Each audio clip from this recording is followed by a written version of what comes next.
Esta mujer fue secuestrada por un grupo de Sasquatch a principios de los años 90 y, hasta ahora, ha mantenido su encuentro oculto al público. Serás el primero en enterarte y no querrás perdértelo. Así que tómate una taza de café y disfruta de este paseo por el territorio de los Sasquatch. Me llamo Kari Emerson y trabajé como antropóloga en Sudamérica a principios de los años 90. En una expedición para estudiar una supuesta tribu humana no contactada en la Amazonía peruana. Fui secuestrada por algo que se parecía a una antigua forma de hombre. Me llevaron de vuelta a su tribu y, si no hubiera logrado escapar milagrosamente de esa situación, nadie habría vuelto a saber de mí. Viví entre ellos durante más de 24 horas, sin quererlo. Cuando finalmente informé de mis hallazgos a mi equipo, me degradaron rápidamente de mi puesto. A pesar de adherirme siempre a los principios científicos fundamentales e informar con precisión de lo que había sucedido, la mayoría de las personas con las que trabajé eran educadas e inteligentes, pero no de mente abierta. En tu comunidad, Smokey, encontré de ti y de tus espectadores una inteligencia de mente abierta y una discusión y una investigación constructivas. Así que decidí que iba a contar mi encuentro. Cuando era niña, la gente decía que yo era como la versión femenina de Indiana Jones. Y, tenían razón. Siempre busqué la aventura y, desde la escuela secundaria, soñé con entrar en contacto con tribus humanas no contactadas, aprender sobre sus culturas perdidas. Sin embargo, sabía que eso implicaba peligro. Hay muchas personas que han desaparecido y han sido asesinadas mientras estudiaban a estas tribus. Muchas tribus son caníbales y violentas con todos los forasteros. Pronto me di cuenta de que la selva amazónica es un mundo completamente diferente al que yo conocía, con peligros que nadie podría predecir. Y las tribus humanas son simplemente sus guardianes. Un helicóptero era la única forma de atravesar el traicionero terreno montañoso que servía como una gran muralla entre el mundo civilizado y el vasto mundo desconocido de la selva tropical. Aterrizamos a 20 millas de una tribu de personas que supuestamente vivía en esa región. La teoría se basaba en varios avistamientos aéreos de chozas dispersas que parecían refugios de los Masupiru. El dosel era tan denso que la vigilancia con helicópteros no podía generar una imagen precisa de la fauna, por lo que tuvimos que entrar a pie. Avanzamos a un ritmo muy lento por el duro terreno. Finalmente, llegamos a un terreno llano para acampar. La otra antropóloga que me acompañaba, se llamaba Sam, se quedó en una tienda de campaña junto a la mía.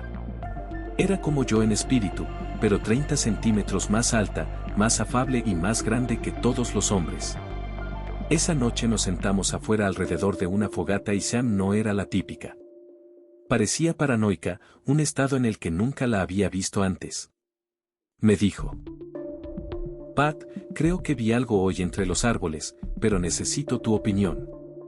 Eres la única que conozco que no me llamará loca. Tal vez el calor me estaba afectando. La interrumpí y le dije: sigue adelante. Podrías decirme que viste extraterrestres caminando por este bosque y no lo dudaría. Ella continuó diciendo: vi algo moviéndose paralelo a nosotros alrededor del atardecer y era incluso más alto que yo. Parecía el doble de mi altura. Ella dejó de hablar y esperó a ver lo que yo decía. Dije: bueno, como antropólogo, tendría que decir que algo tan grande no estaría vagando por esta selva tropical a esta altitud. Mides más de 6 pies, Sam. Entonces me estás diciendo que esta cosa medía 12 pies, el doble de tu altura. En todo caso, el terreno y el clima aquí causarían una propensión al enanismo. Y solo piensa en la desventaja evolutiva de llevar tanta masa en un lugar como este. Pero como eres mi amigo y mi curiosidad y sentido de la aventura nunca me abandonan, la parte de mí que no es científica te cree completamente, digamos que no más de esto por ahora y estaré atento a otras señales. Unos pocos rayos de sol atravesaron el denso dosel, atravesaron la mampara de mi tienda y me dieron en la cara. Un poco antes de las 8 de la mañana nos levantamos, tomamos unas raciones de comida preparada y café instantáneo y nos reagrupamos con el resto del equipo. Después de ese desayuno tan poco satisfactorio, continuamos nuestro camino hacia el este, hacia la supuesta tribu no contactada. Habíamos recorrido solo un par de millas cuando Sam miró hacia abajo y notó una huella en el barro. Todos estaremos condenados, dijo, poniendo su pie al lado. Es incluso más grande que la mía. Había una enorme huella humana en el barro, pero tenía una estructura anatómica demasiado ancha y demasiado grande para que yo la considerara humana. También era muy plana y tenía poco o ningún arco. Su dedo gordo estaba descentrado de los demás, similar al de un gorila, lo que indicaba que su dueño era un escalador experto. Ambos estuvimos de acuerdo en que no era humana e informamos al resto del equipo, todos hombres que estaban muy desinteresados en lo que teníamos que decir. Solo querían llegar al destino principal lo más rápido posible. Siguieron caminando y para no quedarse atrás, tuvimos que seguirlos. Ambos estábamos furiosos. Esa tarde montamos campamento junto a una cascada que se alzaba sobre un río de aguas bravas que zigzagueaba a través de la selva tropical de abajo. La cascada era muy ruidosa. A todos nos costó escucharnos. Monté mi tienda de campaña junto a la de Sam nuevamente y, para decirlo brevemente, uno de nosotros no estaría allí a la mañana siguiente. Y por el bien de Sam, me alegro de que fuera yo. Dormí profundamente con el sonido de la cascada a mi lado. Era como una máquina orgánica de dormir. Pero cuando me desperté, todavía era de noche y me movía. Todavía estaba en mi tienda, pero me movía a gran altura por el aire y podía escuchar fuertes pasos a mi lado. Vi una sombra absolutamente enorme a través de la tienda y, al mirar hacia arriba, noté la forma de una mano que sostenía la parte superior de la tienda. Algo de más de 3 metros de altura me estaba llevando en mi tienda. Empecé a pedir ayuda, pero con el ruido de la cascada, no sirvió de nada. Cada vez que gritaba, la criatura que me llevaba sacudía la tienda como si fuera una casa de muñecas de juguete y yo fuera la muñeca. Solo podía esperar y ver dónde terminaría. Descendió por el terreno empinado junto a la cascada con una facilidad asombrosa. Sus enormes patas actuaron como amortiguadores. Y aunque estaba muerta de miedo, admito que fue un viaje suave y nos movíamos a una velocidad increíble. Supongo que íbamos a por lo menos 15 millas por hora y la criatura solo caminaba. Bueno, criaturas, no criatura. Había al menos 2 más con ella. Digo ella porque luego me di cuenta de que era una hembra la que me llevaba. Usaban algún tipo de lenguaje que solo involucraba consonantes, como sonidos y sonidos con alguna nota aguda ocasional. Si los escucharas desde lejos, pensarías que es el canto de un pájaro. Supongo que esta es una de sus adaptaciones. Se desarrollaron para mimetizarse con su entorno. Después de ser llevados alrededor de 10 millas a un ritmo increíblemente rápido por terreno diverso, finalmente nos detuvimos. No tenía idea de dónde estaba, pero aún podía escuchar el río a mi derecha, lo que me dio una idea de la dirección. Me dejaron caer al suelo, todavía en la tienda.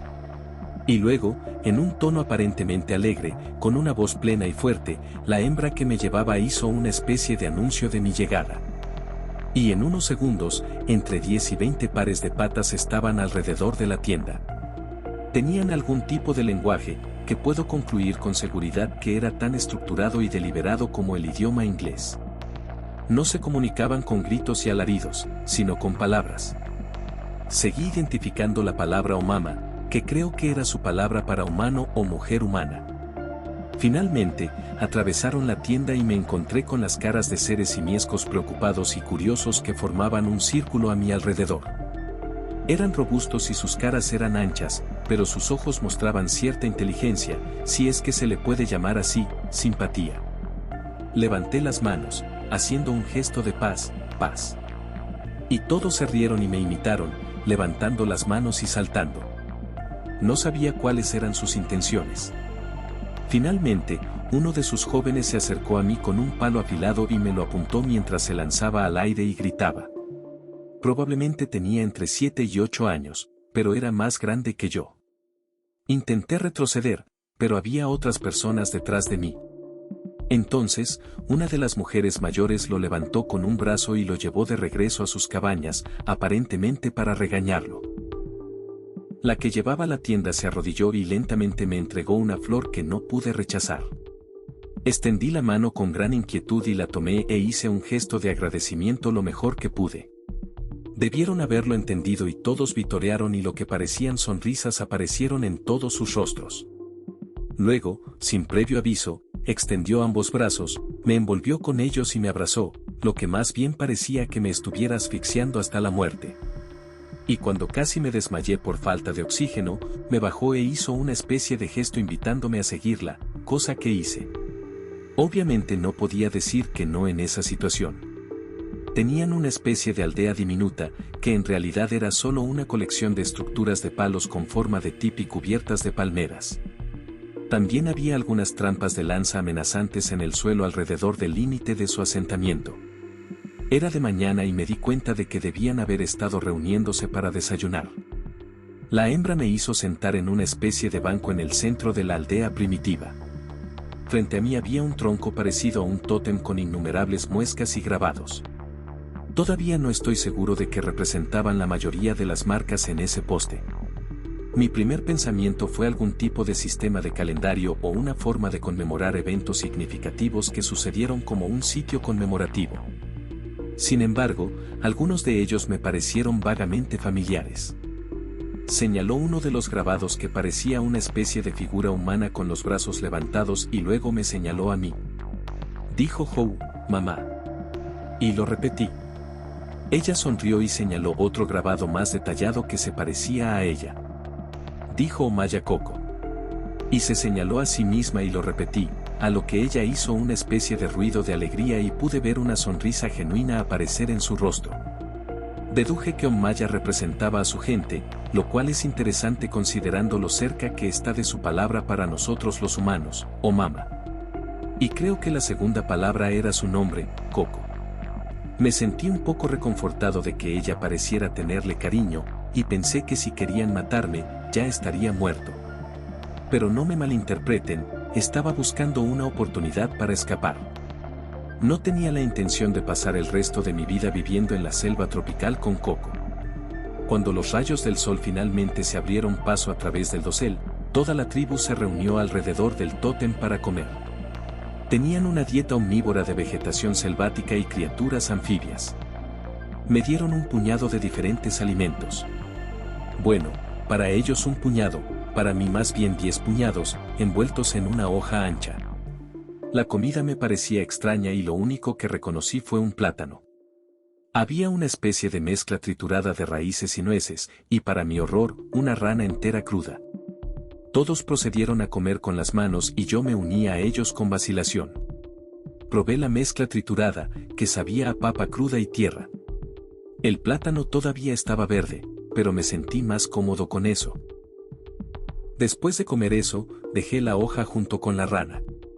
Coco dejó de comer y miró a la rana, luego me miró a mí, luego señaló severamente la rana dentro de mi boca, diciéndome que me la comiera. Sacudí la cabeza y le indiqué que no estaba interesado. Lo último que quería era salmonela o algo así e intenté hacerlo lo más educadamente posible. De la nada, me agarró del cuello y me inmovilizó contra el suelo y gritó Dugba. Lo que estoy bastante seguro que quería decir come. Entonces agarré una de las piernas y se la rompí, luego me la comí, con piel, huesos y todo.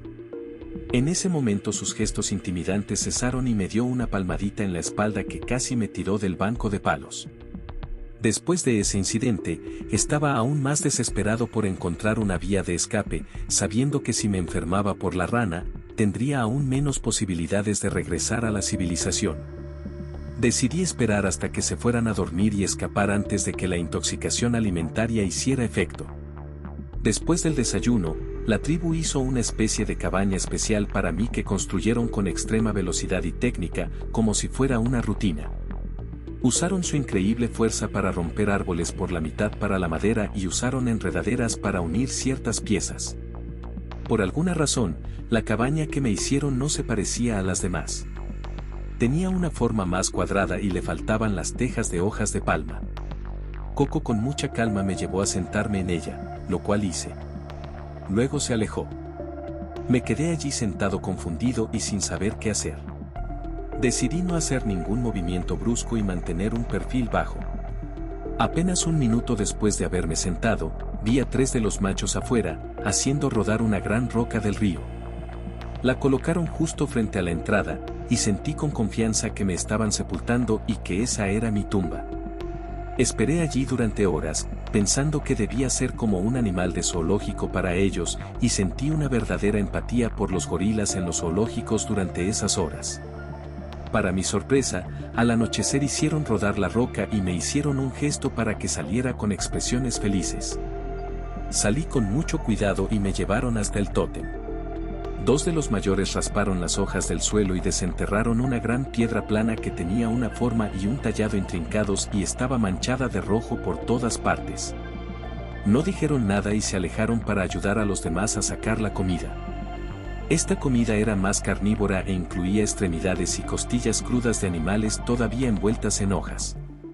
Al igual que la comida anterior, los aumayas se comieron los huesos y todo, y no me atreví a enfadar a Coco de nuevo, así que hice lo mejor que pude para comérmelos.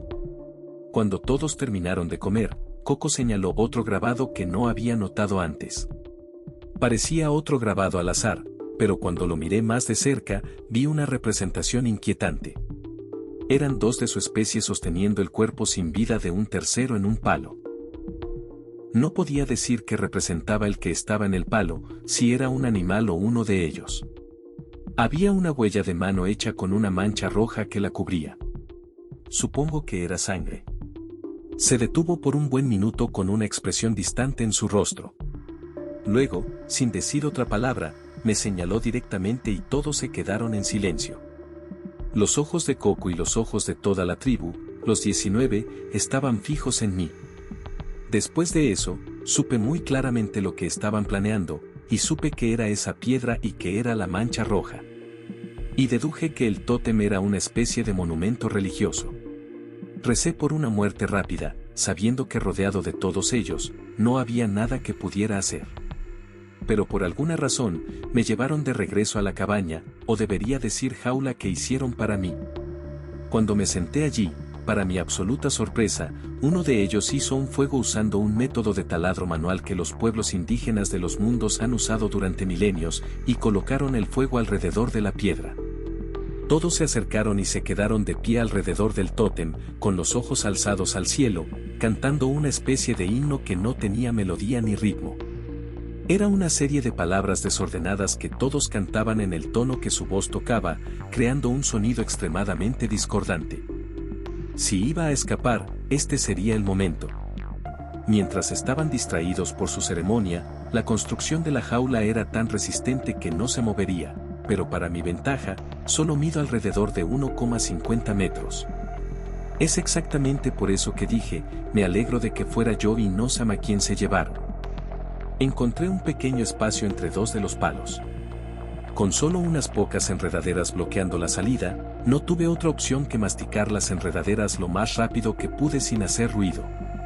Casi los había atravesado cuando su ceremonia pareció terminar. Cuando sus voces se detuvieron y temí no haber sido lo suficientemente rápido, miré por encima del hombro y vi que todos estaban postrados en el suelo en algún acto de adoración del que estaba demasiado distraído para prestar mucha atención. Seguí mordisqueando las enredaderas y, cuando logré atravesarlas, me colé detrás de la jaula. Retrocedí sigilosamente mientras vigilaba para ver si estaba lastimado. Mantenían a sus crías en las cabañas durante la ceremonia y había un niño pequeño en la cabaña junto a mi jaula. Debió haberme visto fuera de la jaula y comenzó a caminar hacia mí con los ojos muy abiertos. Era el único que era más pequeño que yo, gracias a Dios, pero aún así era extremadamente musculoso. Caminaba a paso rápido hacia mí con curiosidad infantil y, cuando se acercó, lo único que se me ocurrió fue arrojarle un reloj sobre la cabeza para distraerlo, que rápidamente agarró y se llevó a la boca. En ese momento, ya estaba lo suficientemente lejos de la tribu como para salir corriendo tan rápido como podía con la última cantidad de energía que me quedaba y sintiendo ya los efectos nocivos de la rana y el trauma general del evento, sabía que mi mejor opción era el río, que estaba a un cuarto de milla o algo así. La muerte por pirañas o ahogamiento sonaba como un picnic comparado con ser sacrificado por esas criaturas. No miré hacia atrás ni una vez. El terreno era empinado y mis piernas de caminata no estaban en condiciones de bajar hacia el río, se rindieron y me deslicé sin poder hacer nada en el agua blanca. Hacía mucho frío y necesitaba todas mis fuerzas para mantenerme a flote. Decidí dejar que me alejara muchos kilómetros de la tribu. A pesar del riesgo de hipotermia, me golpeé la rodilla con una roca y fui arrastrado por la corriente varias veces. Mientras flotaba, escuché el sonido de otra cascada más adelante y no tenía idea de qué tan grande era. No tenía forma de llegar a la orilla, así que solo tenía que esperar lo mejor. Era grande, pero no tan grande como aquel donde acampamos. Era de unos 3 o 6 metros, pero lo suficientemente fuerte como para sumergirme 4,5 metros bajo el agua en una piscina de profundidad desconocida. Cuando llegué a la superficie, seguí nadando con la corriente hasta que el río finalmente perdió velocidad. El agua helada de la montaña se convirtió en agua turbia de río con una temperatura moderada. Y seguí nadando y luego descansando por intervalos de 20 minutos más o menos, hasta que finalmente hubo un poco de luz en la orilla. Había una cabaña con techo de paja y un pequeño muelle. Un pescador estaba afuera trayendo sus redes. Me dejó entrar y me dio un guiso caliente. Y aunque él y su esposa hablaban solo unas pocas palabras de inglés, sabían exactamente cómo ayudarme. Al día siguiente me llevaron a un pueblo muy pequeño con un pequeño hospital donde podría recuperarme durante un día. Y luego volé de regreso a la ciudad. El único miembro del equipo que me creyó fue, lo adivinaste, Sam. Y el resto del equipo concluyó que me golpeé la cabeza con una roca o desarrollé algún tipo de fiebre. Me habrían exigido que trajera a uno de esos hombres mono en un palo si iban a creerme. No me importa si me creen o no. Estoy agradecido de no haber terminado en un palo. Y les agradezco por darles a tantas personas la oportunidad de compartir sus encuentros con el mundo. Gracias.